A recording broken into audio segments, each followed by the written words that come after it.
Boa noite, meus irmãos, que a paz do Divino Mestre Jesus esteja sempre conosco a nos auxiliar neste trabalho, de divulgação da doutrina espírita. De antemão, agradecer a nossa irmã Danusa e a toda a diretoria da casa por sempre estar me dando a oportunidade de trabalho, de estudo, porque, como eu sempre falo, quando nos chega o trabalho, eu tenho que buscar conhecimento, um pouco mais de conhecimento, mesmo sabendo um pouquinho de nada, mas eu tenho que buscar, e aí é uma forma de caridade do centro para com minha pessoa quando chegam esses trabalhos, principalmente da divulgação da doutrina e do Evangelho do Cristo. Hoje nós vamos estar falando sobre um tema muito interessante, e um tema que vai tocar em vários assuntos, específicos. E aí, o tema que nossa irmã mandou pra gente foi família, divino campo da ação evangelizadora. Quando esse tema chegou para mim e a gente foi começar a fazer as pesquisas e buscas para levar um pouco de conhecimento sobre o tema, aí eu disse, não, vou pegar primeiro os sinônimos, para ver o que é que, na montagem dos sinônimos, o que é que daria. E ver que interessante, ficou assim: grupo de pessoas provenientes de Deus em um mesmo terreno ou globo, como agentes propagadores dos ensinos do Mestre Jesus. Que interessante. Para a gente falar de família, e aí enquanto espíritas, que temos essa consciência de que existe a família de consanguinidade e uma família que é bem maior do que essa, a família espiritual, que é bem maior do que a família consanguínea. E aí a gente vai entender o que é uma família consanguínea, o que é a família espiritual, qual a importância de cada uma dentro do nosso globo. Vamos falar um pouco sobre evangelização, falar um pouco sobre educação, qual a importância do espiritismo na educação, nessa evangelização, independente de ser criança, jovem ou adulto. Meu filho hoje ele tem 7 anos e antes da pandemia ele estava frequentando os estudos de evangelização da casa a qual minha esposa faz parte. Então ele começou a trilhar dentro da doutrina que eu e minha esposa fazemos parte. Mas se depois ele quiser ir para uma outra escola religiosa, será de bom grado para mim e acredito que para minha esposa também, que ele siga o caminho que ele acha que é correto. Como a espiritualidade sempre nos fala, que não existe religião ruim.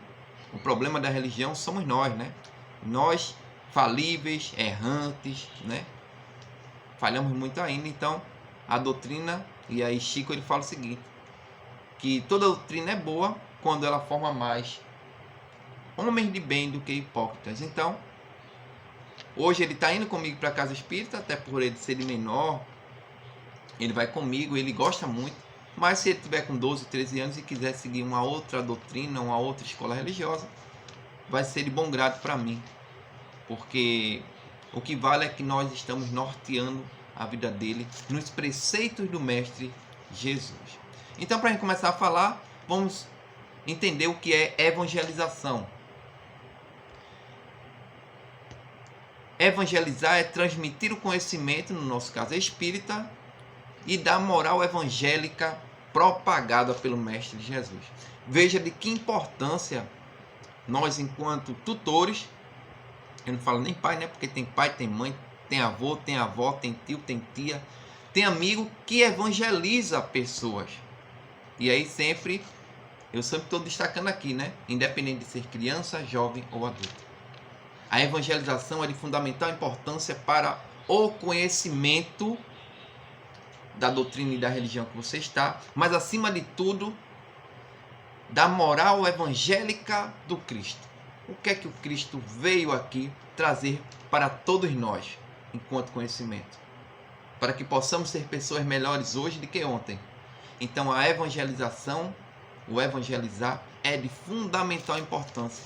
E dentro da família, e aí eu dei o meu exemplo, levando meu filho para o centro espírita, ele participa dos evangelhos no lar. Inclusive ontem Ele fez a abertura e o fechamento do nosso evangelho com a prece, que ele conhece, que é o Pai Nosso. Ele iniciou e encerrou com o Pai Nosso. Então nós estamos dando aquele norte dentro do evangelho e ele escuta todo o evangelho conosco. Claro, ele não tem o entendimento, mas ele acompanha todo o trabalho e aí a gente vai levando ele até enquanto ele quiser ficar na doutrina ou se ele quiser sair da doutrina, mas vai ter um conhecimento do Mestre Jesus, do Cristo.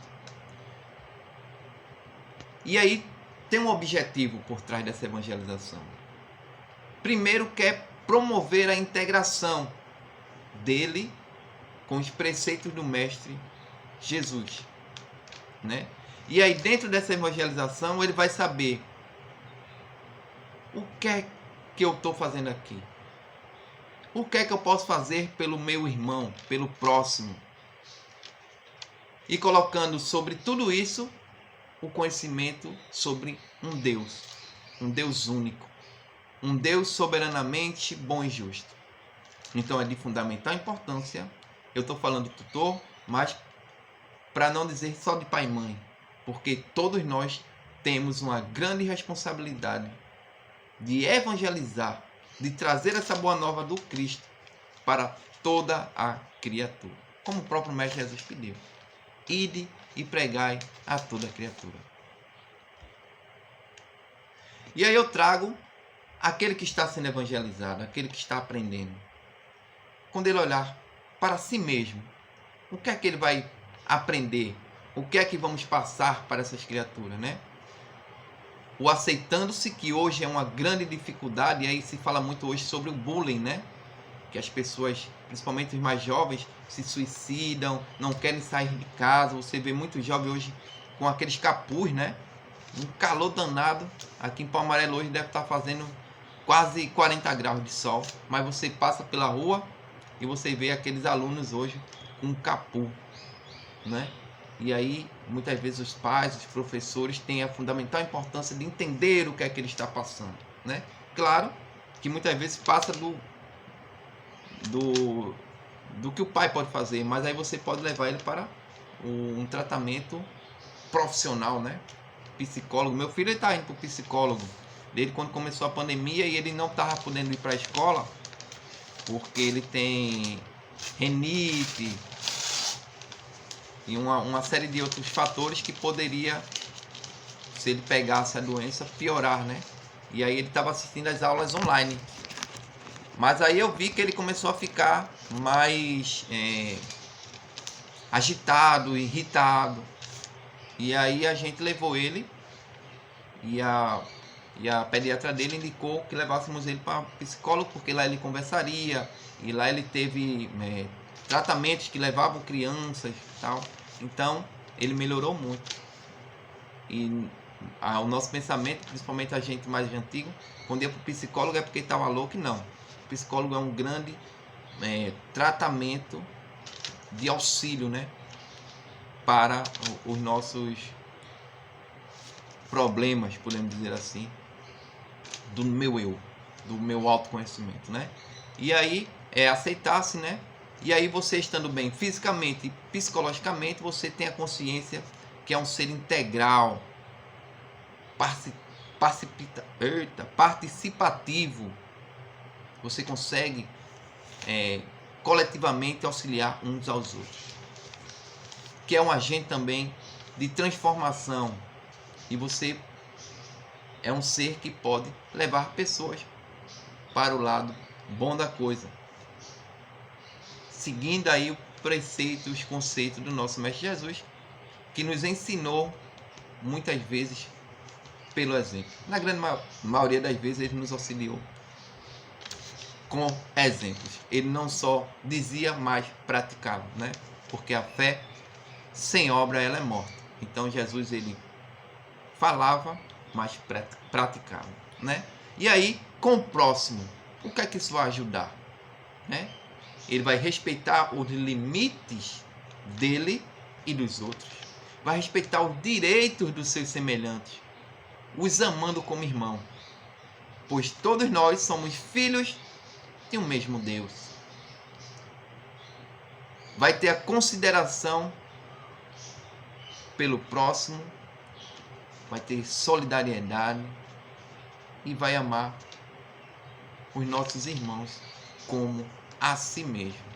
Então nós, quando começamos a evangelizar a criatura, ela vai começar a ter uma visão de si própria, do próximo e, acima de tudo, como falei, de um Deus soberanamente bom e justo. Então veja como é de fundamental importância a evangelização. E aí eu não digo só nas escolas religiosas. A família, e aí eu coloco a família, o globo, a família consanguínea e a família espiritual muito bem maior, muito mais maior.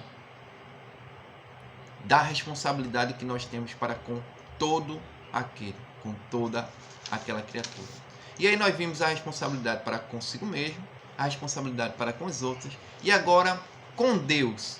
O que é que ele vai começar a absorver quando ele começar a entender esse Deus soberanamente bom e justo? Primeiro ele vai amá-lo, vai respeitá-lo de coração e fazer a sua vontade. Tudo aquilo que nos foi passado pelo nosso Mestre Jesus. No Livro dos Espíritos, né? Kardec pergunta para a humanidade quem é o nosso guia e modelo, né? E os Espíritos respondem: Jesus. Então, sendo Jesus nosso guia e modelo, nós vamos começar a seguir aquilo que o nosso Mestre Jesus veio trazer para todos nós. Mas agora vamos entender o que é família, né? Joana de Ângeles, no livro SOS Família, ela diz que família é um grupo de espíritos normalmente necessitados, desajustados, em compromisso inadiável para reparação, graças à contingência reencarnatória. Quando é formada a família, e aí a gente vai para as leis divinas, e Deus coloca na família, seguindo uma das leis maiores, que é a lei de amor, né? Geralmente na família, como ele fala aqui, Joana de Ângeles nos fala, são espíritos necessitados e desajustados. Muitas vezes, um praticou algo para o outro. E vieram sucessivamente em várias reencarnações e não conseguiram se unir. Deus soberanamente bom e justo os colocam na mesma família para que se amem e se ajustem a esta lei divina chamada amor. Vê que interessante. Emmanuel, lá no livro Pensamento e Vida, ele fala que a família constitui um centro de nossos reflexos, agradáveis ou desagradáveis. Cada criatura está ajustada ao raio de ação que é capaz de desenvolver.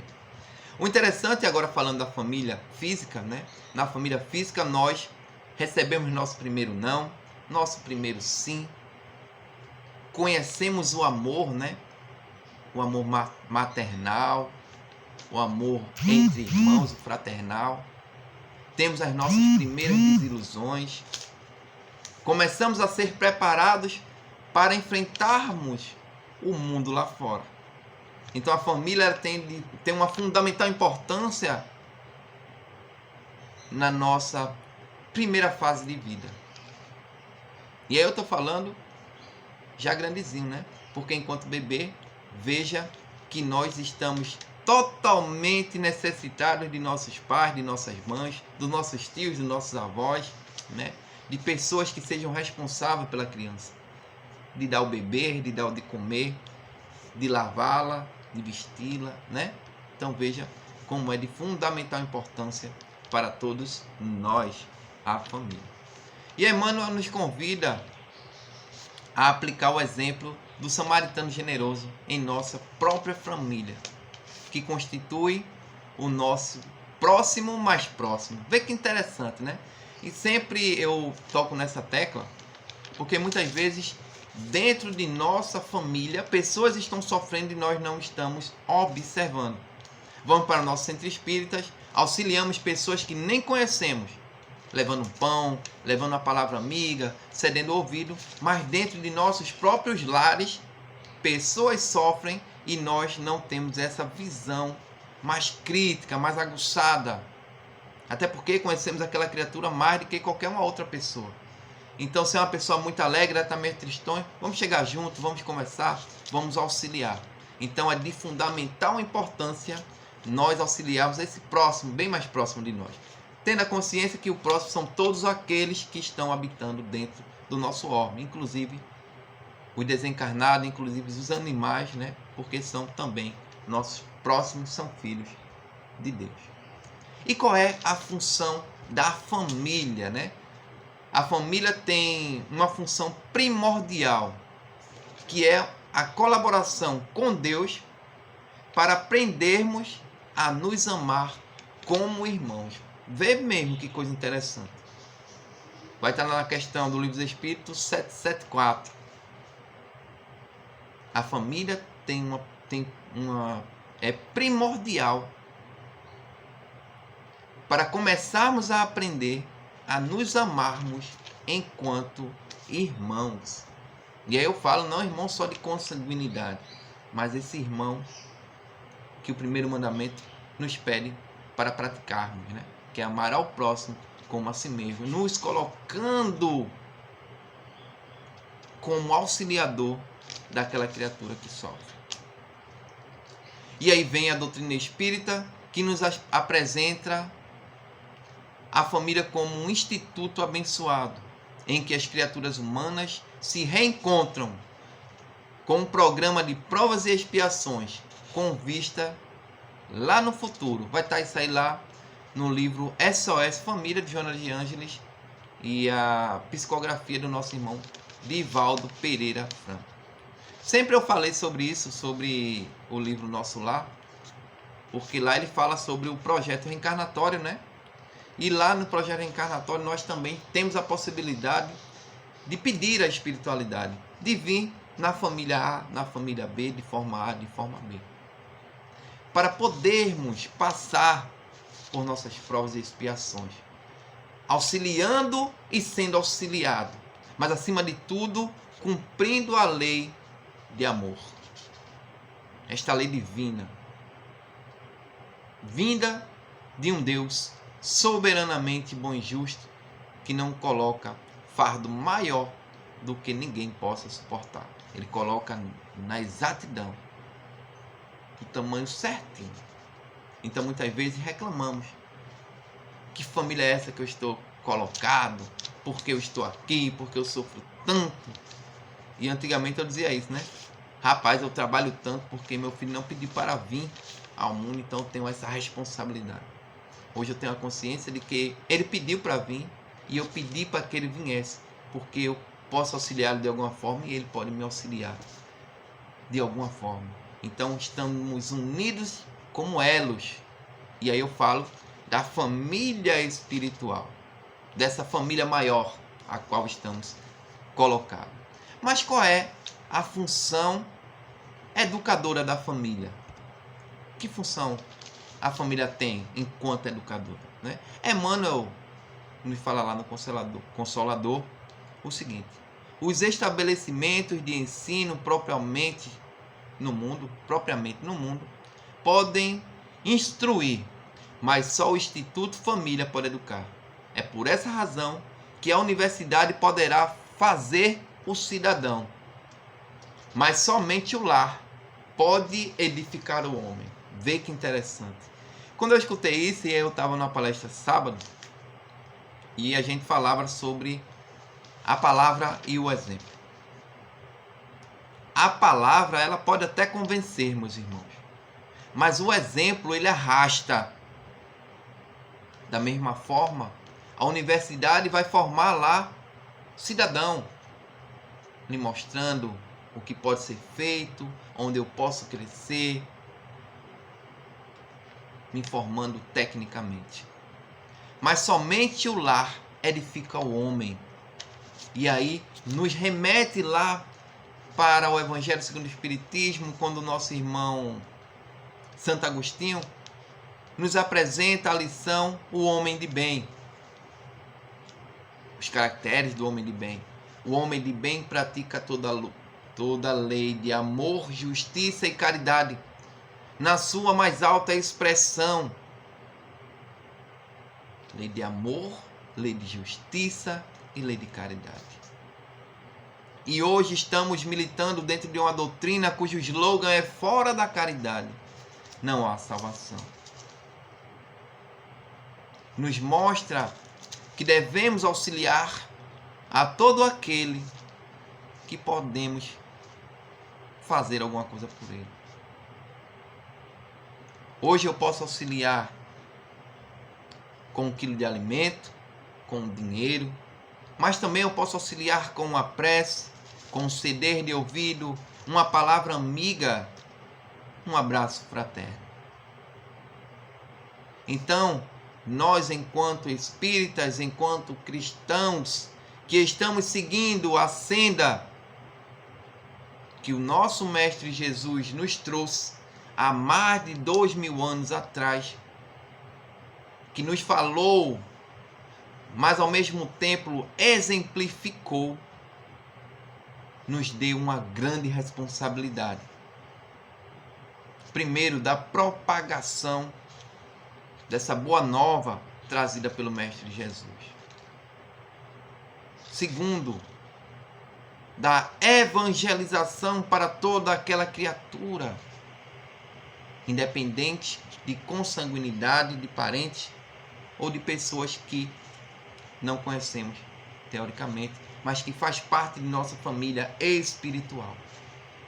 Que essa sim é a nossa maior família dentro do globo terrestre.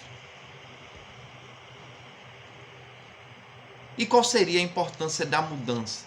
Depois que começamos a evangelizar as pessoas, ela começa a ter uma visão diferente do seu mundo e do mundo exterior. Ela começa a observar o próximo como a si mesmo. Ela começa a olhar o outro com um olhar crítico, com um olhar fraterno. Os espíritos superiores me falam o seguinte: se sua felicidade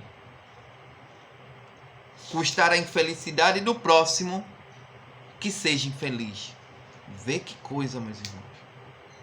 E nos falam mais. Ele nos diz que somos responsáveis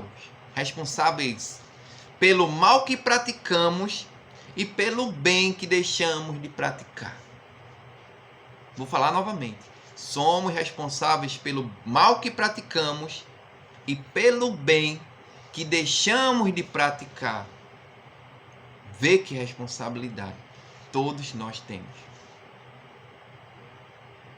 Então, não posso em nenhum momento dizer que eu estou em cima do muro. Eu não posso dizer mais isto. Porque nós estamos em um mundo de prova e expiação, claro, tendo a consciência de que a felicidade ela não é plena, ela é relativa. Mas que teremos momentos felizes. Também teremos momentos tristes. Mas de alguma forma podemos auxiliar os outros. No Evangelho segundo o Espiritismo ele fala lá de o homem no mundo. Estamos no mundo. Talvez não façamos parte de alguns mundos, né? De algumas pessoas. Mas podemos tornar o mundo de algumas pessoas melhores, meus irmãos.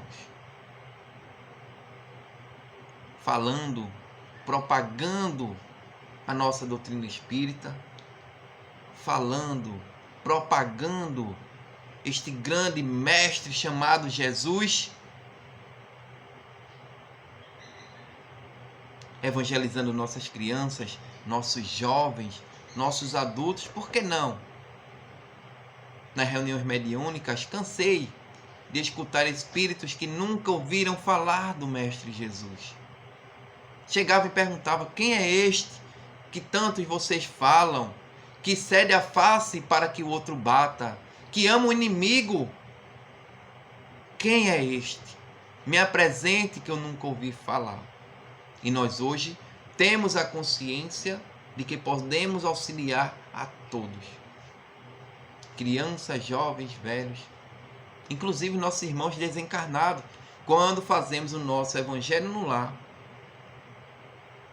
Que não pensem, muitas vezes, né? Eu faço sozinho o evangelho. Você não está só, meu irmão. Kardec nos diz que nós estamos rodeados de testemunhas. Nos fala que para cada encarnado existe de 3 a 4 desencarnados. Então, a todo momento, estamos já rodeados de testemunhas. E quando falamos para o Cristo, do Cristo, aqueles ao qual está ao nosso lado, escutam, aprendem. Então, praticamos a caridade moral. Na fila do supermercado, né? Na loteria, dentro do ônibus, no Uber, né? Quando o motorista começa a conversar, começa a falar do Cristo para aquela criatura, independente da religião dele. Fala do Mestre. Traz as lições do Mestre para dentro do que estamos passando hoje. Então, a primeira coisa